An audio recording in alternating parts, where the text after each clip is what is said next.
Welcome back. I'm Helen. I'm James. And we are global nomads. And in 2024, we sold everything we owned to retire early and travel the world full time. And this morning, welcome to Australia. We finally made it after lots of decades of wanting to come here. And we are here in Melbourne. We did arrive in Sydney though.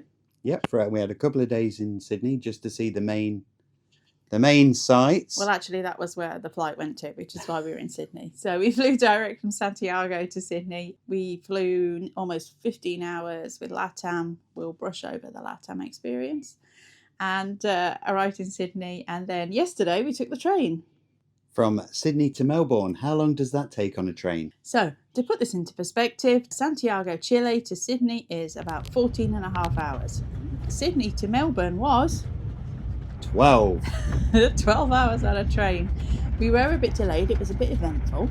Yes, we had a few issues. We had some guy who was in our seat, and I think he was having some issues. He'd forged a ticket, and then he moved to another seat, and then he got moved to another seat, and then halfway through they had to kick him off, and it got a bit punchy and violent, and the police were called. He was threatening too. He was generally pretty aggressive. We do think he had some mental health issues because he was sitting mumbling to himself as well. He had no shoes on. I mean, anyway, so he was removed from the train.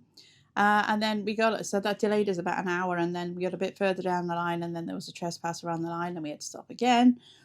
We did see lots of kangaroos, though. So all is good. Which we were way more excited about than the Australian people on board. We were like, oh, kangaroo. Yeah, everyone else was like, oh, all the tourists were like, oh my God, it's a kangaroo. All the Australians were just reading their newspaper. But it wasn't a bad ride. If you are not familiar with the train, then it is, British people will recognise it as the old Intercity 125 from the 80s. Because that is basically what it is. It's a 40-year-old train. Nothing's changed on it. Literally, it's the same as it was in the 80s when they were made. It was pretty comfortable seats though. It was, but no kind of electrical points because it's from the 80s, and no internet. And even when you go into a major town, practically no cell service for the whole 12 hours. Yeah, it's a pretty remote drive. We already knew that when we went on though, so we went prepared, but it wasn't a bad journey. It's quite scenic. It cost about the same as flying, honestly though. But how long would a flying have taken? But flight would have taken about less than 2 hours. But you wouldn't have seen kangaroos. No. So there's that. I suppose this is what you get for being retired. Yeah, we weren't worried about the time. It is what it is. Anyway, we're now in Melbourne, and our primary reason for coming here is Formula One. Melbourne Grand Prix. Opening one of the season. Yeah, so this is the first race of the season, and we are going to be here for the race. We are currently in the Park Hyatt. On points. Which we booked a year ago on points. We are in a Park Hyatt suite, I think it is officially. Yeah, it's a Park Hyatt suite. So we have got a nice living area and a bedroom. We got here late last night, but it seems very nice so far. And today we're going to be heading to the track. So today's Thursday. It's a 4-day Grand Prix because we've got a pit walk and we've got all these things lined up, and we're staying in Podium Club. So we'll see what it's like. Come along.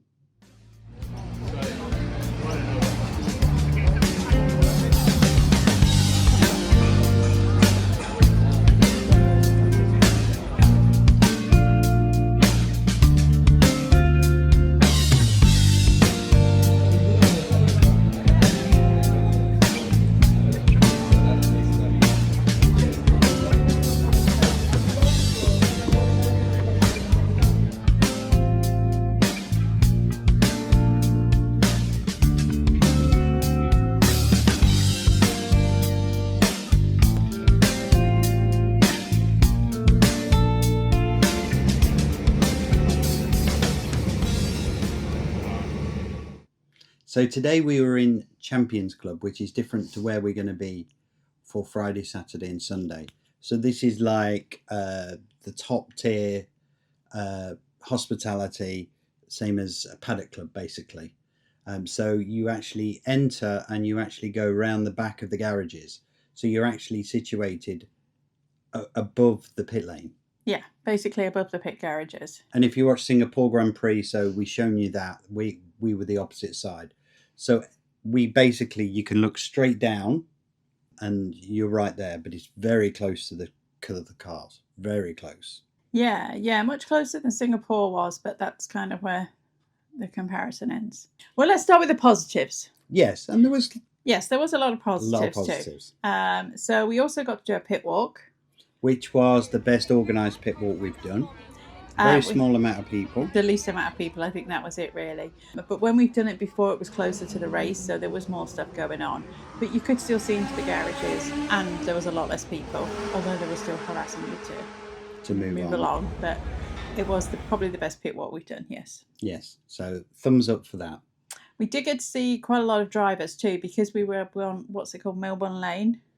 Melbourne Walk. Melbourne Walk. So basically, behind all of the pit garages is a walkway where all of the drivers normally go, where everybody on the teams normally go, and basically you walk right over the top of that. And so we saw Charles and Lewis really closely, and Max walked right under the bridge, and Isaac Hadjar walked right under the bridge beneath us. You saw the back of Liam Lawson's head. Pretty sure it was the Liam Lawson. Someone was taking his photo and I recognised the hair.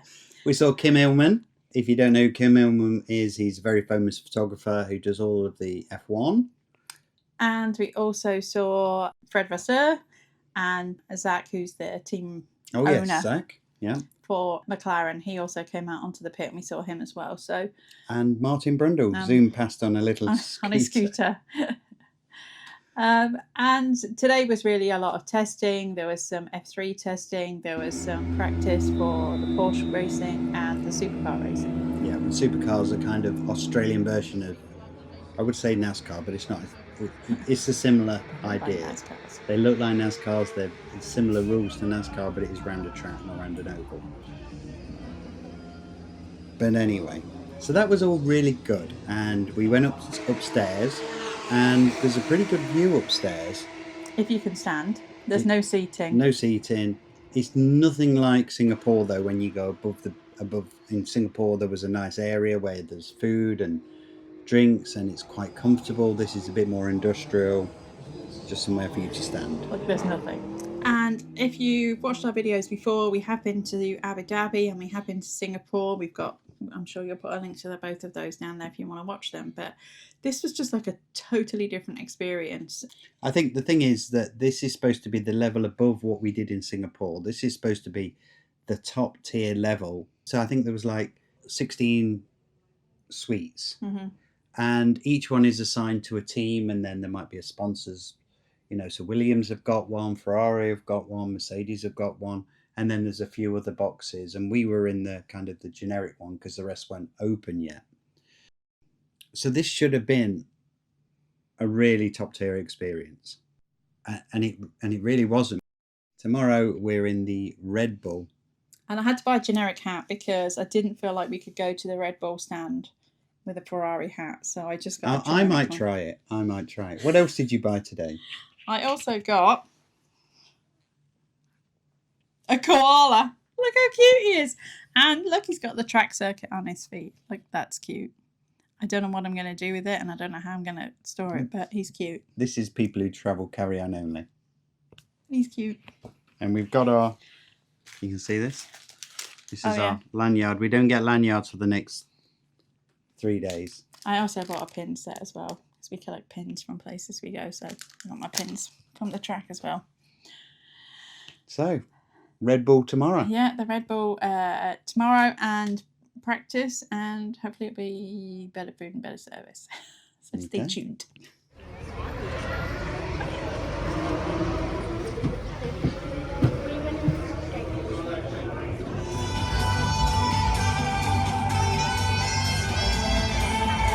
Perfect, thank you. Enjoy.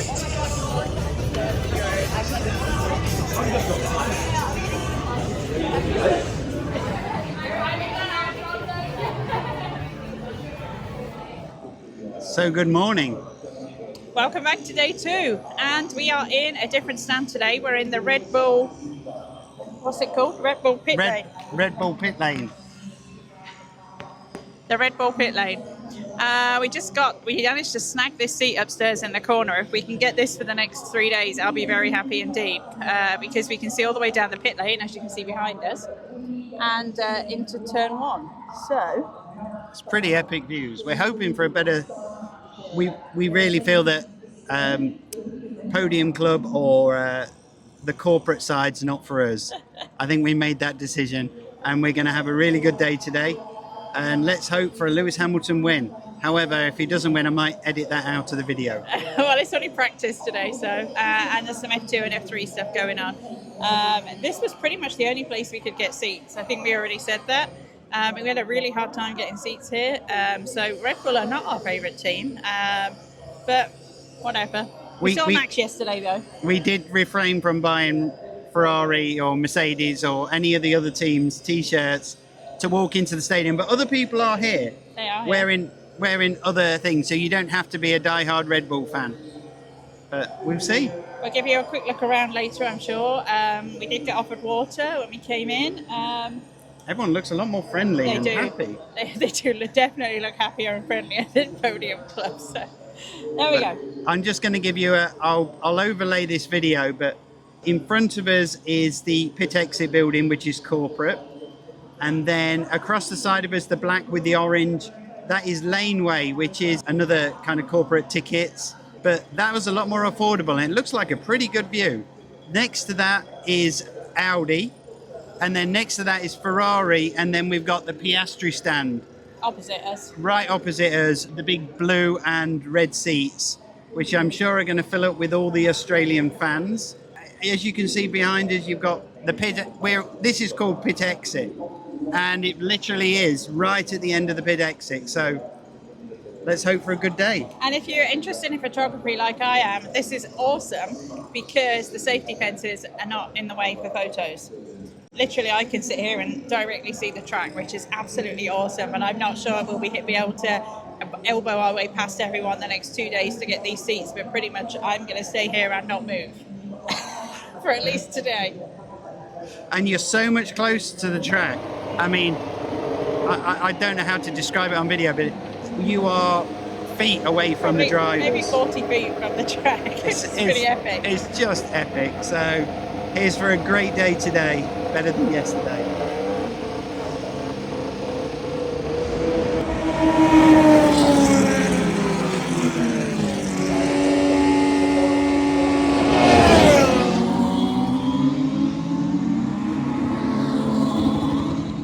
Well, I hope you can hear us because it's pretty loud here. That's the end of practice 2 and the end of Friday. But that was epic. Very cool, very cool. We had a great view in the end. Hopefully we can get here tomorrow. We're going to have to get here early and try and snag this seat because it's a really epic view. But very cool. New regulations. If you're into F1, you know that. New regulations. And yeah, it was really interesting. And we'll take you around the actual suite tomorrow.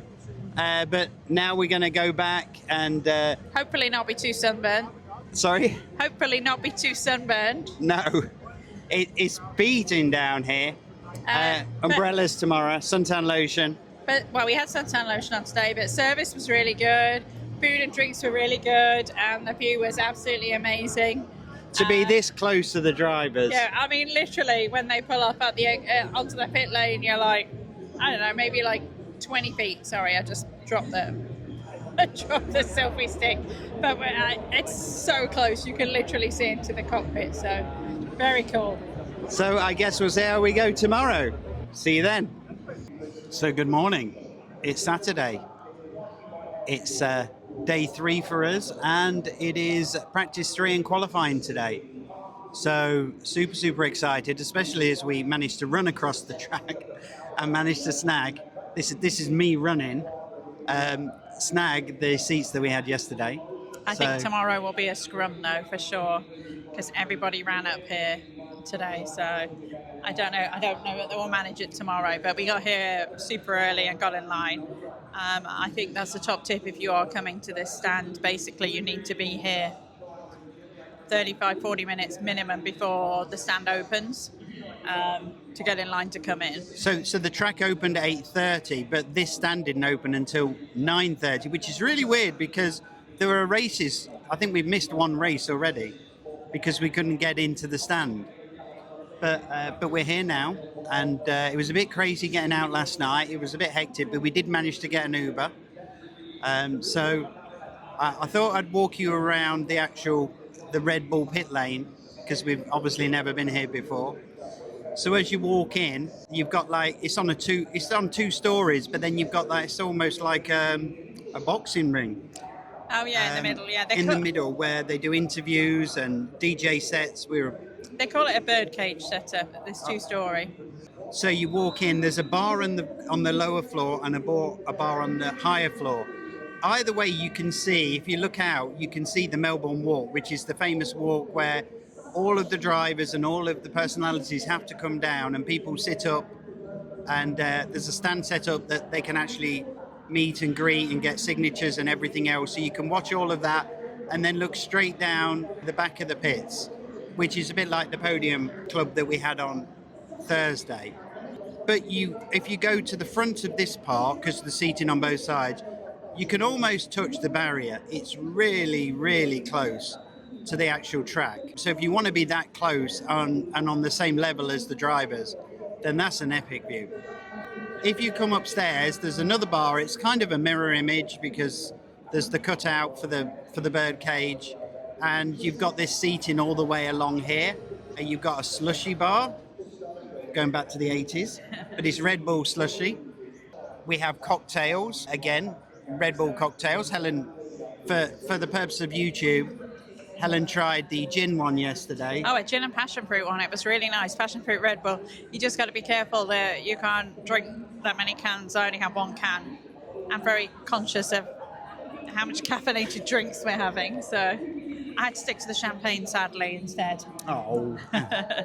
There's also a race simulator, and then there's loads of Red Bull stuff up here. I think Max and I think all 4 Red Bull drivers will actually be here at some point. However, we're not moving from these seats. No. So the chances are we're not going to get to see them. Not that that's any great loss. We're here for the racing, not to see Max.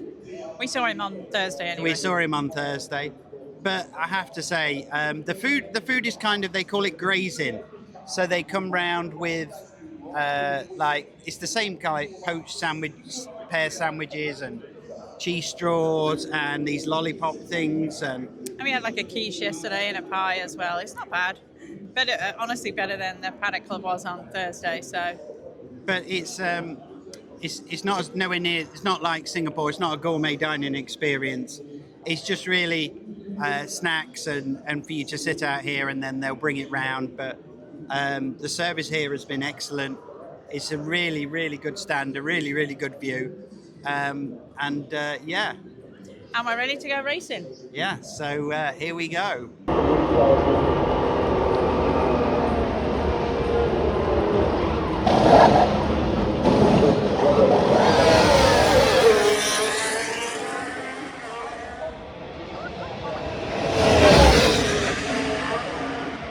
So that was the end of Saturday. It was pretty epic. Trying to get somewhere that's quiet in this place. I'm going to hold the microphone up here because it's really crazy. But we had practice 3 and qualification. Max Verstappen span out. It was the car. It was the car. It was nothing to do with him. Nothing to do with him. But the whole day was pretty good. There was aerial display and Formula 2, Formula 3. It was like a full 8 hours and really good fun. We got these seats again, which was, as you can see, we're in the corner.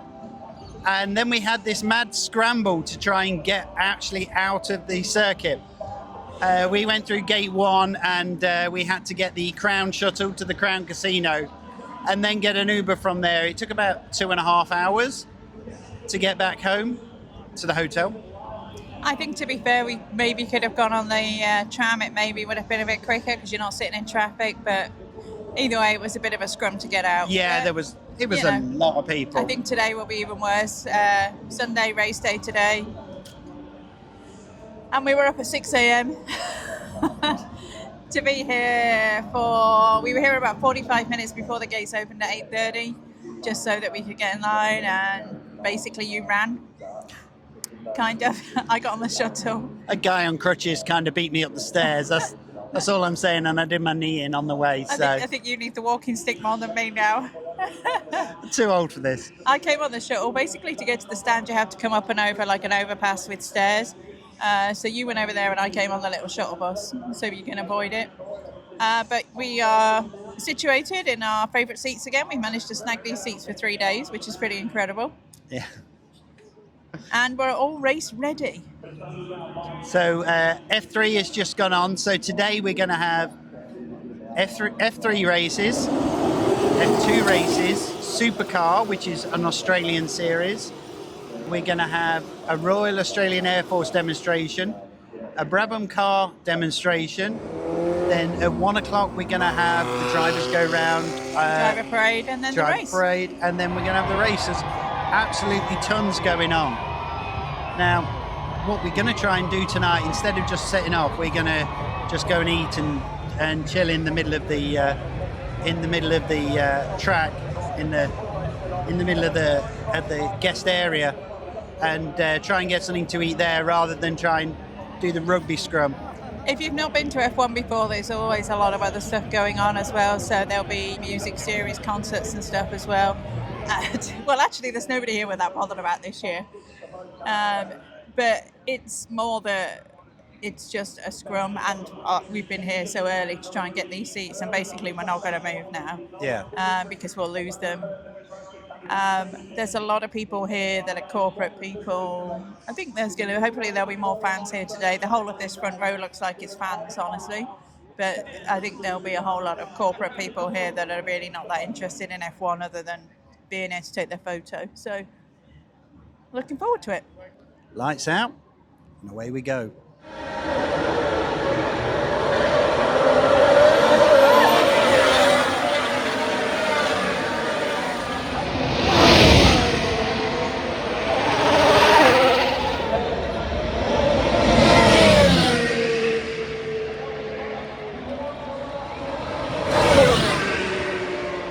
Well, what a race. That was epic. It was a nail-biter. As we are Lewis Hamilton and Ferrari fans, we really thought Ferrari were going to have it, but... Congratulations, George. We've been to 3 races. George has won 2. In fairness to Mercedes, they made really good strategy calls, and they did so well to put Kimi's car back together after he smashed it up yesterday. So in fairness, they did a really great job. But we were really excited. We had a really exciting first 9 laps, and we really thought Ferrari were going to have it, but it wasn't meant to be today. New regulations, lots of overtaking, absolutely phenomenal, real spectacle. Kept us going right until the end. Pretty epic. Great for the fans. It was a really good fan race. Unfortunately, not if you're Australian. Oh, poor Oscar. Last year he didn't do so well in the Australian Grand Prix. His home Grand Prix is from Melbourne, and this time he took it out on the formation lap. So but they've just let all the fans. There's 140,000 fans today, and I think there's about 139,000 that have been on the track.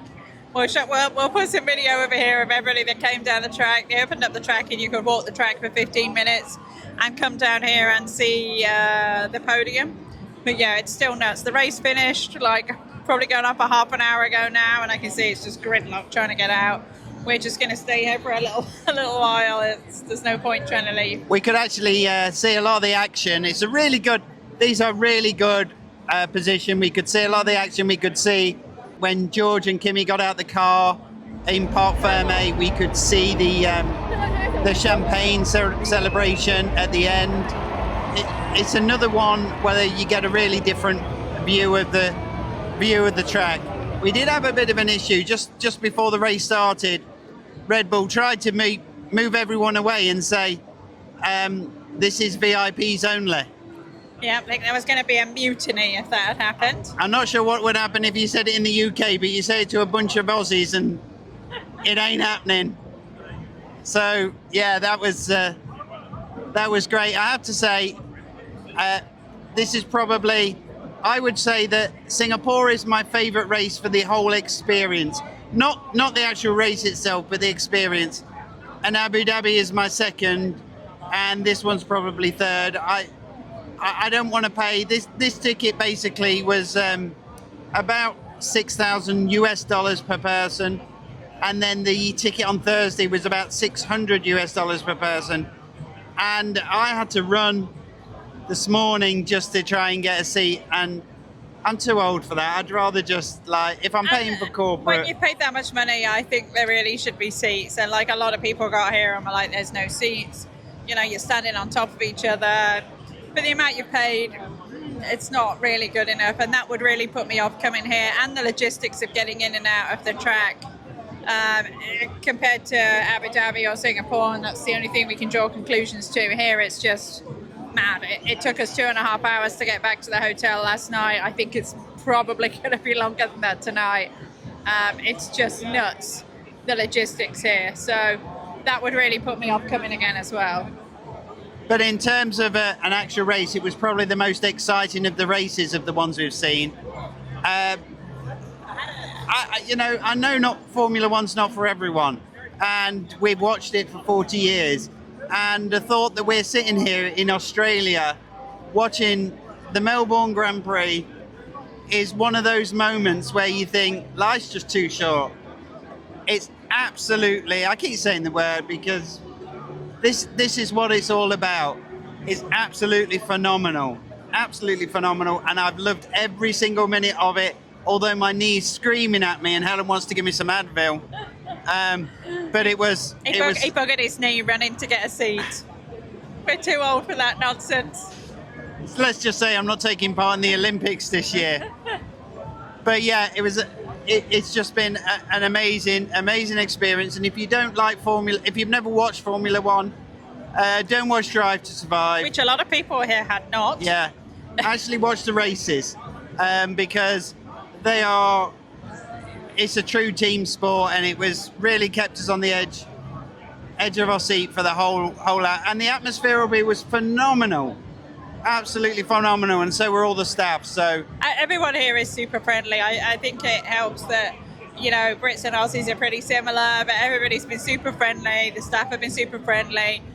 Drinks have been free flowing. We've all had a good laugh. There's really not been any kind of pushing and shoving and that kind of thing. So it's been a really good atmosphere. But I guess we'll give you a final summing up when we work out how long it takes us to get out. We'll update you when we get out. We made it back.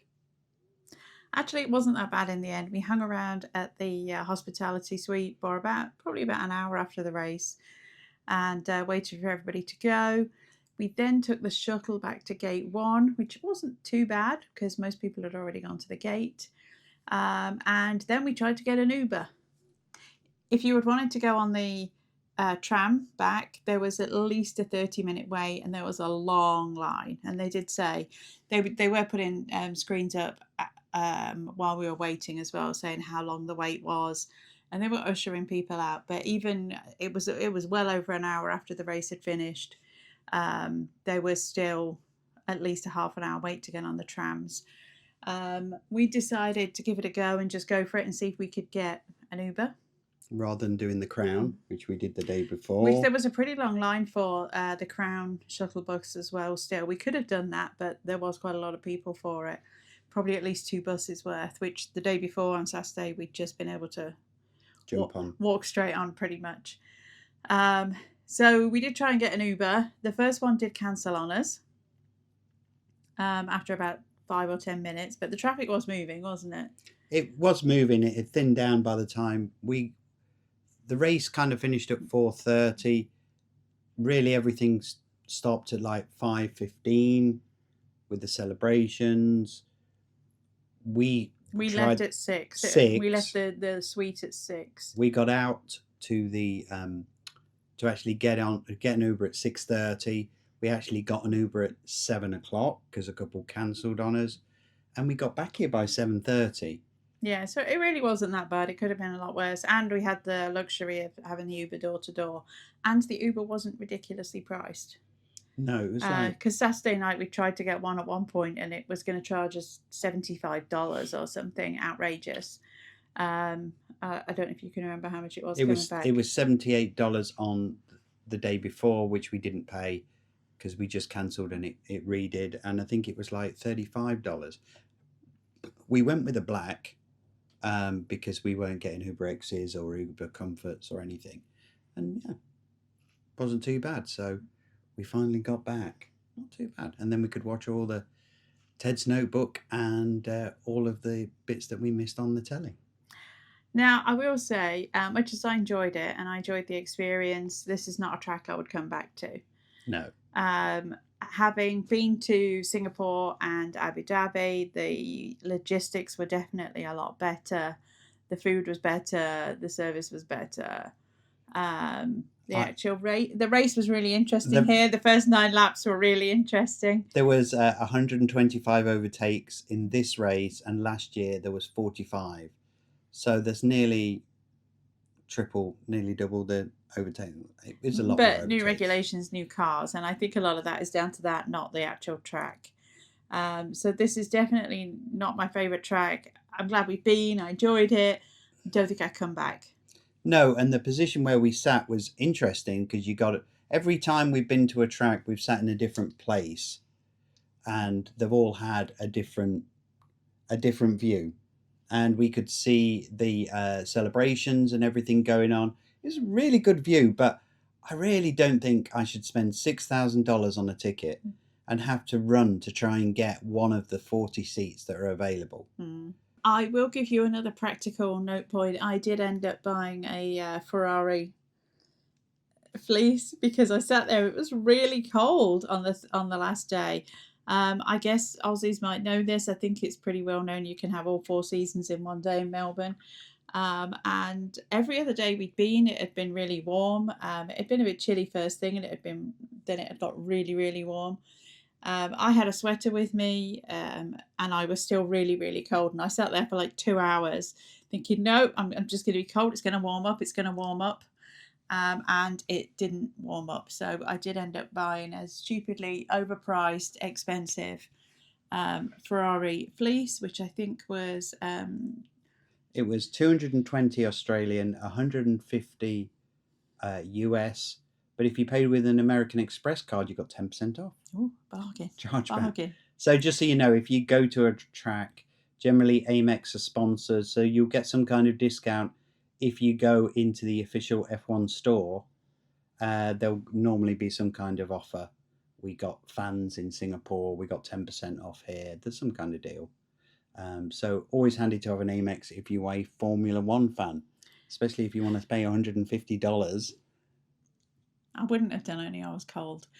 And it's a souvenir from the day. At the end of the Sunday, we were also given little tickets in the stand to get our swag bags, or they called it a merchandise bag, at 4 p.m. And you were only going to get one. If you didn't have your ticket, you weren't going to get one. I'm not really sure it was worth it. It's a cloth bag that says Red Bull on, a cap and an air freshener. Again, for the price of the tickets, I would have expected maybe even a can of Red Bull, people. But you got your little swag bag nonetheless. And I also bought a Melbourne baseball cap, a track cap, not a team cap. That was, I think, $40 Australian.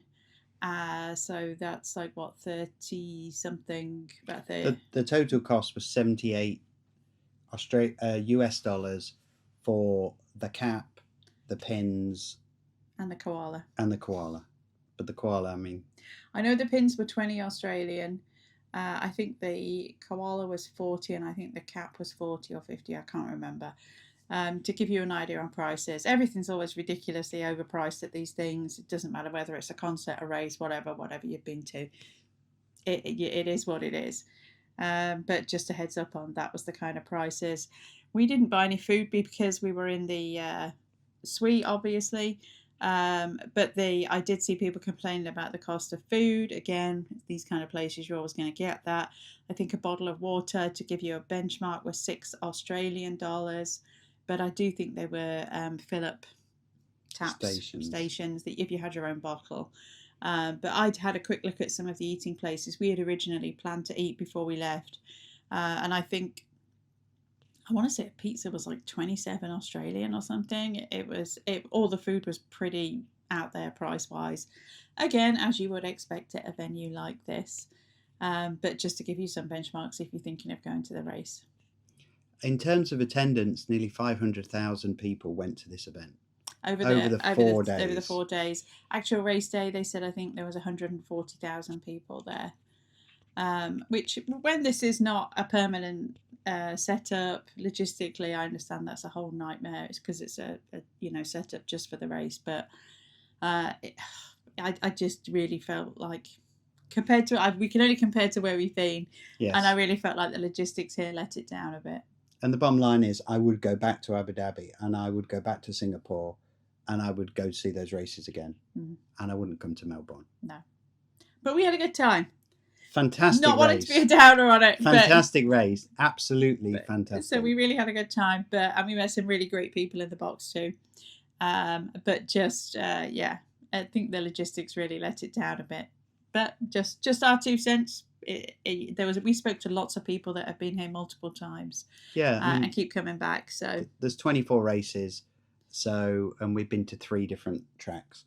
So guess what? There's 21 we can still do. Wonder what next year will be. Haven't got anything booked yet. So that was it. Melbourne Grand Prix done. So it's a wrap. Thanks for watching. Please like and subscribe, and remember, you're here for a good time, not for a long time. Go and see a Formula 1 race, and we'll see you in the next video. Bye for now.